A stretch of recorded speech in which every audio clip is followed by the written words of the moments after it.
चिट्टा कुकड़ बने रहे थे, काला कुकड़ था किसी ने। इसका गोश्त भी काला होता है। एक मुर्गी की कीमत जो है ना वो 40,000 के। टेस्ट किया, महसूस कैसा हुआ 40,000 पे जब आप छुरी चला रहे थे? बीमार हुई थी तो खाई। अंडा जब कभी हाथ से छूट कर टूट जाए तो फिर खाया जाता है।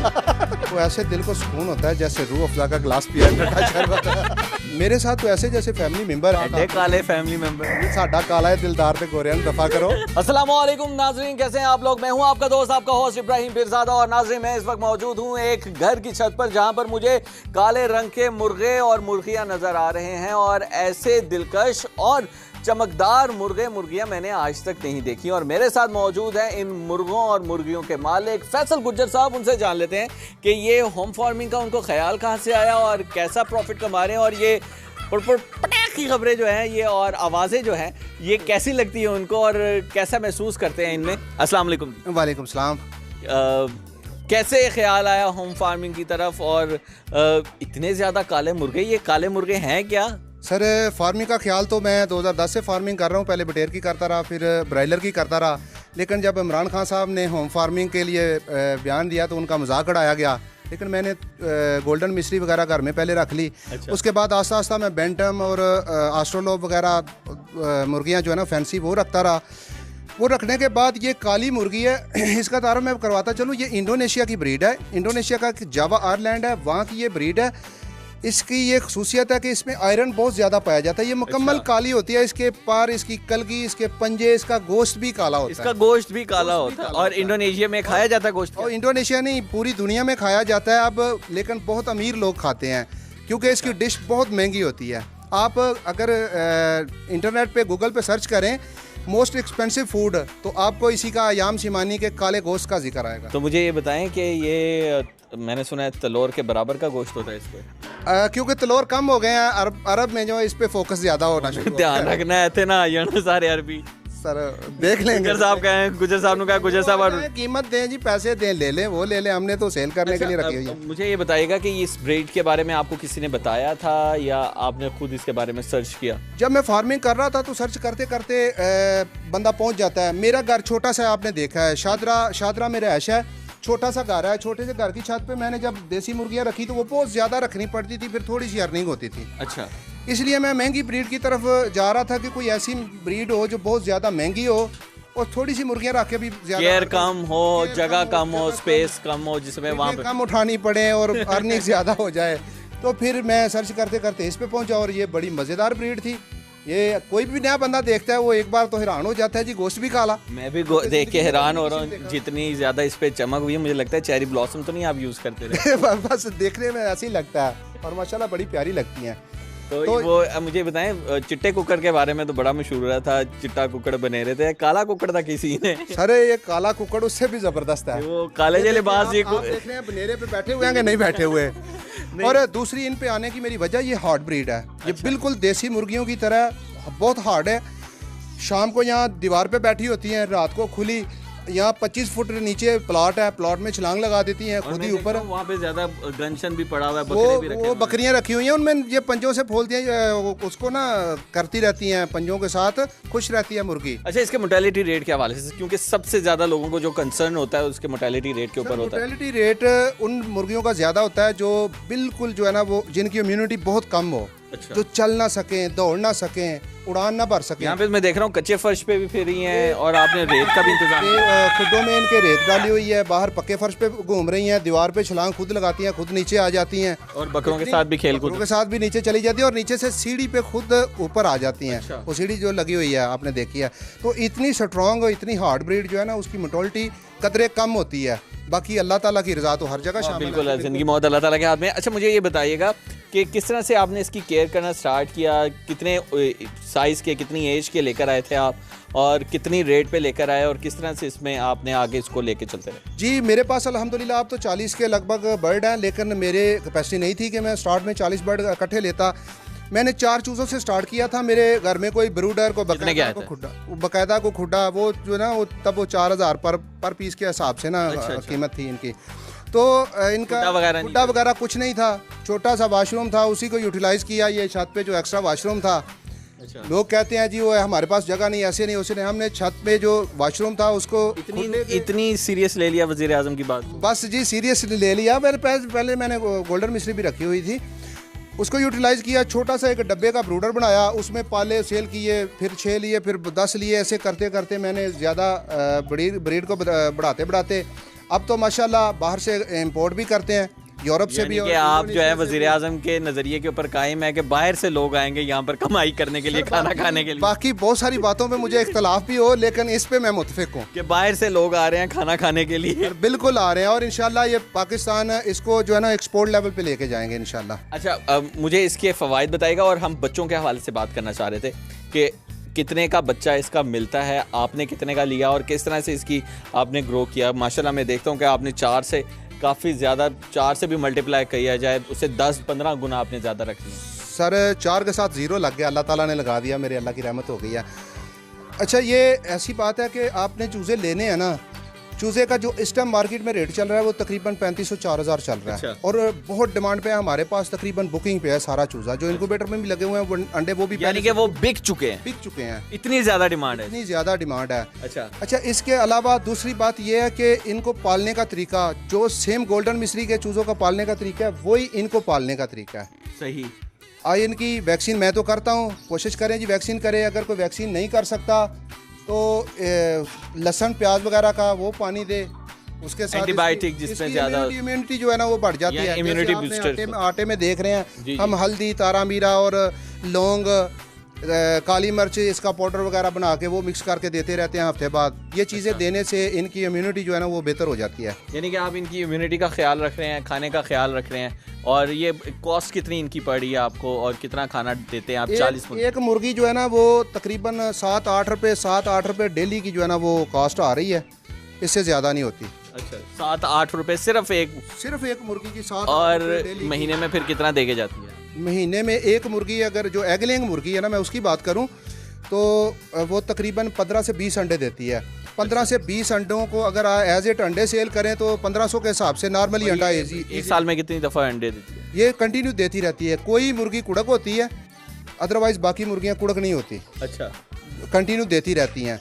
कोई जब कुड़क होती है तो उसका तरीकाकार ये होता है कि उसको बैठने नहीं दिया जाता, कहीं सी ऊपर वाली जगह के जैसे खुड्डे पे एक फ्रेम बनाया उस फ्रेम पे बांध देते हैं, बाहर रोशनी में छोड़ देते हैं, कुड़क ख़त्म हो जाता है, एक हफ्ते के अंदर अंदर ख़त्म हो जाता है। मुझे ये बताइएगा कि कितने अंडे दे के कितना प्रॉफिट आपको आ जाता है उससे, और कितने अंडे दे देती है एक मुर्गी? सर एक मुर्गी एक महीने में अगर 15 से 20 अंडे दे तो 1500 के हिसाब से आप अंडे लगा लें, या 2000 के हिसाब से भी सेल हो रहा है। मिनिमम 1500, मैक्सिमम 2000 के हिसाब से तकरीबन 20 से 25 हज़ार रुपया आसानी के साथ अंडे सेल करके कमा सकते हैं। अच्छा। तो अगर आप अंडों से बच्चे निकलवा के सेल करें तो 3500 से 4000 का बच्चा सेल हो रहा है। अच्छा। 15 अंडों में से आप 12 बच्चे भी हासिल कर लें तो 12 बच्चों की कीमत आप 4000 के हिसाब से लगाएं तो तकरीबन कितनी बन जाती है? ये 40,000 से लेकर 45,000 के अराउंड अबाउट एक मुर्गी एक महीने में अर्निंग देती है।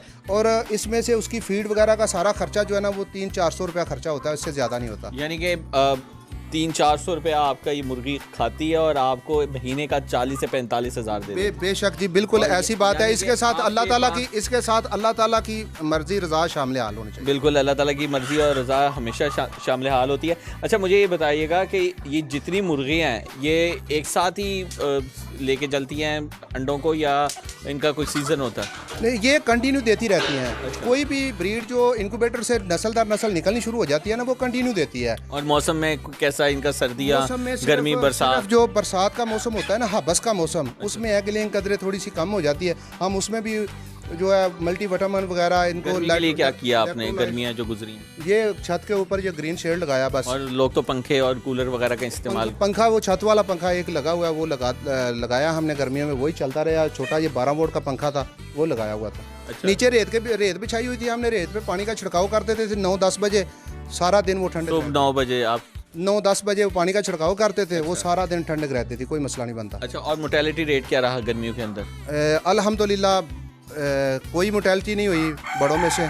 तो छोटे बच्चों में मोर्टेलिटी तो होती रहती है क्योंकि उसमें जो कमज़ोर बच्चे होते हैं उसमें उसकी मोर्टेलिटी हो जाती है, तो बड़ों में इतनी कोई मोर्टेलिटी नहीं। अच्छा, मुझे ये बताइएगा कि आपने जैसे कि बताया कि 40 से 45 हज़ार रुपये दे जाती है एक मुर्गी। इस वक्त आपके छत पे कितनी मुर्गियां और कितने हज़ार लाख रुपए इस वक्त यहाँ पे? सर अल्हम्दुलिल्लाह ये एक मुर्गी की कीमत जो है ना वो 40,000 के, एग लेंग मुर्गी जो है ना अयाम सिमानी काले गोश्त वाली, ये 40,000 की भी नहीं मिल रही अगर कोई कहे तो। अच्छा। लेकिन इसमें हमारे पास कुछ पट्टियाँ हैं, कुछ पुरानी मुर्गियाँ हैं, तो एग लेंग हैं। अल्हम्दुलिल्लाह ये हर मुर्गी जो है ना वो 40,000 प्लस किया है। मुझे कोई 40 भी दे तो मैं नहीं सेल करूँगा एक मुर्गी। अच्छा, और इसका सेलिंग पॉइंट क्या है? क्योंकि कई लोग ये कहते हैं कि यहाँ पे बिकती नहीं है मुर्गियाँ जी, आप परिंदे पाल लेते हो, उनको बेचना बड़ा मुश्किल काम है। सबसे अहम सवाल अब आपने किया है कि सेलिंग पॉइंट इसका ये है जी, OLX है, सोशल मीडिया, फेसबुक है, यूट्यूब है, व्हाट्सएप पे ग्रुप बने हुए हैं, बेहतरीन तरीके से अभी टॉप ट्रेंड पे है ये। तो आसानी देर में आपकी एक, अगर आप एक ऐड दे देते हैं कि भाई ये वाली मुर्गी मैं बेचना चाहता हूँ, ये चूज़ा मैं बेचना चाहता हूँ। मैं ये दूसरे भाइयों के लिए बता रहा हूँ, मुझे ऐड की ज़रूरत नहीं पड़ रही है। अब मेरा ऐड के बगैर भी सेल हो रहा है, मेरा तो एडवांस बुकिंग पे जा रहा है। इन्होंने अपना दफ्तर भी बना लिया, इन्होंने मुझे बताया है कि इन्होंने दफ्तर भी बड़ा शानदार किस्म का बनाया और उस पर ये होम फार्मिंग का काम कर रहे हैं। तो बताइएगा जो लोग इस बेचना चाहते हैं, उनको पता नहीं है, इस बिज़नेस में आना चाहते हैं, तो वो किस तरह से बेच सकते हैं? सर अगर कोई खुद सेल करता है तो वो सेल कर सकता है। अगर किसी की ना सेल हो याम शिमानी तो वो मैं ख़रीदने के लिए जा रहा हूँ, मैं ख़रीद लूँगा। ऑफिस मैंने इसलिए बनाया कि अब मैं इसको बड़े लेवल पे करना चाह रहा हूँ। ये घर में छोटी जगह थोड़ी है, तो अब मैं इसको फार्म लेवल पे इंशाल्लाह लेके जाने लगा हूँ, अल्लाह की मेहरबानी से, अल्लाह की रहमत से और बड़ों की दुआओं से। अच्छा, मुझे ये बताएगा कि इसको रखने के लिए कितनी जगह की रिक्वायरमेंट है और कौन कौन इसको रख सकता है और किस तरह से इसकी देखभाल की जा सकती है? सर इसको जगह की मैं बात करूं, सबसे पहले आपका घर के नीचे अगर सीढ़ियों में कोई थोड़ी सी जगह है, सीढ़ियों के नीचे जैसे जगह हम हर घर में छोटी सी 4 पे 5 की जगह वो इसके लिए बहुत होती है। अच्छा, कितनी मुर्गियों की? 4-5 मुर्गियों के सेट आप 4 पे 5 के सेट लगा सकते हैं। और उसमें रेत वगैरह बिछानी है। अगर छत के ऊपर जगह है तो दड़बा बना ले, कमरा कोई खाली है, सीढ़ियों के ऊपर कोई किसी की ममटी खाली होती है उसमें बना सकते हैं। छोटी थोड़ी सी जगह 4-5 फुट या 4 बाई 6 फुट की जगह में अगर आपने 1-4 का सेट लगाया हो तो उसको हमारी घरों में माएँ बहनें वो रख सकती हैं, हमारे जो है ना बुजुर्ग वो रख सकते हैं। अच्छा, ये बताइएगा इस मुर्गी की नस्ल का आप फ्यूचर कैसे देखते? फ्यूचर जी अल्हम्दुलिल्लाह ये काफ़ी अरसा चलने वाली ब्रीड है। अच्छा। क्योंकि इसकी ब्रीड बहुत थोड़ी सी है। ये तकरीबन 90 की दहाई में जावा आयरलैंड इंडोनेशिया का वहाँ मंजरे आम पे आई, उससे पहले तो किसी को पता ही नहीं था, तो वहाँ से पूरी दुनिया में फैल रही है और इसका गोश्त जो है ना वो हर बंदा खाने को तरस रहा है। अच्छा, इस मुर्गी का एंड यूज़र है। यानी कि आप इसको फ्यूचर में बट कढ़ाई पे देख रहे हैं? इंशाल्लाह जब थोड़ी सस्ती होगी तो इंशाल्लाह। अच्छा, क्योंकि अभी बहुत महंगी है, अभी होटलों वगैरह पे तो नहीं। तो फ्यूचर वैसा कैसा आपको नज़र आ रहा है बाहर इसको एक्सपोर्ट करने के हवाले से? सर आप यूरोप अमेरिका वगैरह में देखें तो बड़ी टॉप पे चल रही है, इसकी बहुत महंगी जो है ना वो डिश खाने की सेल हो रही है। आपने वैसे टेस्ट किया खाने में? अल्हम्दुलिल्लाह किया जी। तो कैसा है खाने में टेस्ट? कैसा शिकार की तरह वैसे? और महसूस कैसा हुआ 40,000 रुपये जब आप छुरी चला रहे थे? सर बीमार हुई थी तो खाई थी, वैसे नहीं खाई थी, वैसे तो दिल ही नहीं करता। अच्छा, अब बताएं कैसा टेस्ट कैसा था इसका? शिकार के गोश्त की तरह था, बिल्कुल सेम शिकार का गोश्त जैसे होता है, बहुत हार्ड है। यानी कि किसी को शिकार पे जाने के लिए खर्चा नहीं, जो शिकार पे जाना वो 40,000 रुपए की मुर्गी लेके खा जाए। उससे शिकार से भी बेहतर है, शिकार में आयरन नहीं पाया जाता, इसमें तो आयरन भी होता है। और अंडे की क्या सूरत है? आप देखें जी, अंडा जब कभी हाथ से छूट कर टूट जाए तो फिर खाया जाता है, वैसे तो खाने को दिल नहीं करता। यानी हौसला नहीं बढ़ता जी, 2,000 का अंडा कौन खाए? और जब उठा रहे होते उस वक्त भी दिल में मलामत। जब टूटा हुआ अंडा उठाते हैं ना तो अगर किसी बच्चे से टूट जाए तो दिल करता है कि बस बच्चे को बस क्या कहें। तो जब अपने से टूट जाए तो अफसोस होता है, तो जब टूटता नहीं है वैसे खुडों से अंडे उठाते हैं ना तो ऐसे दिल को सुकून होता है जैसे रूह अफ़ज़ा का गिलास पिया है, ठंडा शरबत। अच्छा, मुझे ये बताएं कि इनका लगाव कैसा है आपके साथ? मेरे साथ तो ऐसे जैसे फैमिली मेंबर है माशाल्लाह, बड़े प्यार के साथ। काले फैमिली मेंबर ओ सर कालिया साडा काला है, दिलदार ते कोरियन दफा करो। तो कैसा लगता है और किस तरह से उनकी मोहब्बत उनसे आप? सर मेरा ये प्रोफेशन नहीं है, मेरा असल में ये पैशन था। अच्छा, मेरा पैशन जो है ना वो प्रोफेशन में चेंज हुआ है।